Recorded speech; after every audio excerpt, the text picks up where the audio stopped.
नेपाल में हाल ही में हुए जनजी आंदोलन ने न सिर्फ वहां की सियासत को हिलाकर रख दिया, बल्कि ये भी दिखाया कि जब नौजवान सड़कों पर उतरते हैं तो सत्ता के तख्ते पलटने में देरी नहीं लगती।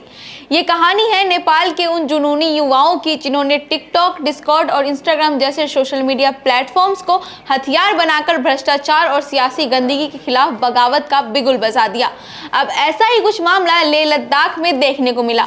लेह लद्दाख में 24 सितंबर 2025 को हुए प्रदर्शन ने पूरे देश का ध्यान खींचा, जब स्थानीय लोगों की राज्य का दर्जा और छठी अनुसूची की मांग ने हिंसक रूप ले लिया। इस आंदोलन ने न केवल लद्दाख की राजनीतिक मांगों को उजागर किया, बल्कि केंद्र सरकार और स्थानीय समुदायों के बीच तनाव को भी सामने लाया। प्रदर्शन के दौरान बीजेपी कार्यालय और एक सीआरपीएफ वाहन को आग के हवाले कर दिया गया, जिसके बाद स्थिति को नियंत्रण करने के लिए पुलिस को कड़ा रुख अपनाना पड़ा।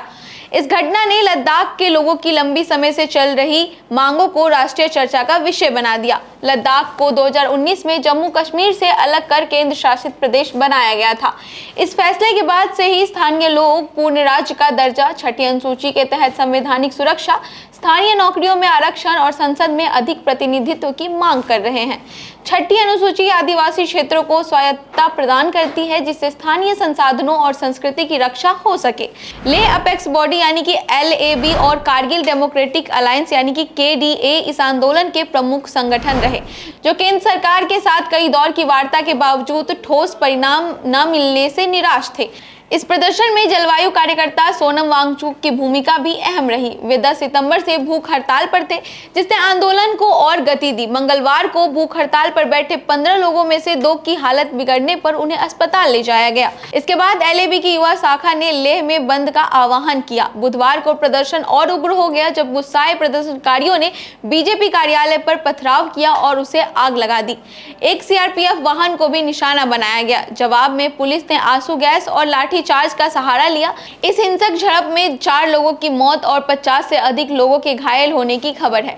स्थिति को काबू करने के लिए लेह में कर्फ्यू लगा दिया गया है और 5 या अधिक लोगों के जमा होने पर प्रतिबंध लगा दिया।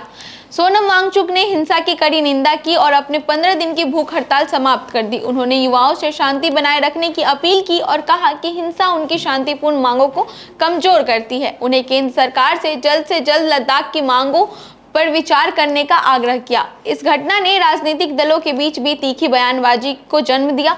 बीजेपी ने कांग्रेस पर हिंसा भड़काने का आरोप लगाया, जबकि कांग्रेस ने इसे केंद्र सरकार की विफलता करार दिया। जम्मू कश्मीर के मुख्यमंत्री उमर अब्दुल्ला ने भी केंद्र सरकार पर लद्दाख के लोगों की अनदेखी करने का आरोप लगाया। यह आंदोलन लद्दाख के लोगों की गहरी निराशा को दर्शाता है। केंद्र शासित प्रदेश बनने के बाद उन्हें उम्मीद थी कि उनकी सांस्कृतिक और आर्थिक पहचान की रक्षा होगी, लेकिन विधानसभा की कमी और स्थानीय संसाधनों पर नियंत्रण न होने से असंतोष बढ़ता गया। खासकर युवा वर्ग में बेरोजगारी और बाहरी लोगों को नौकरियों के प्राथमिकता मिलने की शिकायतें आम हैं। यह घटना केंद्र सरकार के लिए एक चेतावनी है कि लद्दाख की मांगों को अनदेखा करना और भारी पड़ सकता है। अब सवाल ये उठता है कि क्या नेपाल और लद्दाख के आंदोलन भारत के युवाओं को भड़काने की कोशिश है? सोशल मीडिया पर इन आंदोलनों की गूंज भारत के कोने कोने तक पहुंच रही है। टिकटॉक और X जैसे प्लेटफॉर्म्स पर वायरल वीडियो और नारे भारतीय युवाओं को भी बेचैन कर सकते हैं। खासकर बेरोजगारी, सांस्कृतिक पहचान और सियासी अनदेखी जैसे मुद्दों पर भारत के नौजवान पहले से ही खतबदा रहे हैं। क्या ये विदेशी ताकतों या सियासी खेल का हिस्सा है जो भारत के युवाओं को उकसाने की साजिश रच रहा है, या ये सिर्फ एक स्वाभाविक ज्वार है जो हर उस देश में उठेगा जहां युवा अपनी आवाज दबने से तंग आ चुके हैं? जवाब शायद वक्त देगा, लेकिन ये सवाल भारत की सड़कों पर गूंजने की आहट जरूर दे रहा है। आपको क्या लगता है? आप इस मुद्दे पर क्या कहना चाहेंगे? हमें कमेंट करके जरूर बताइएगा। ऐसी और भी तमाम अपडेट्स और जानकारी के लिए बने रहिए हमारे साथ। धन्यवाद।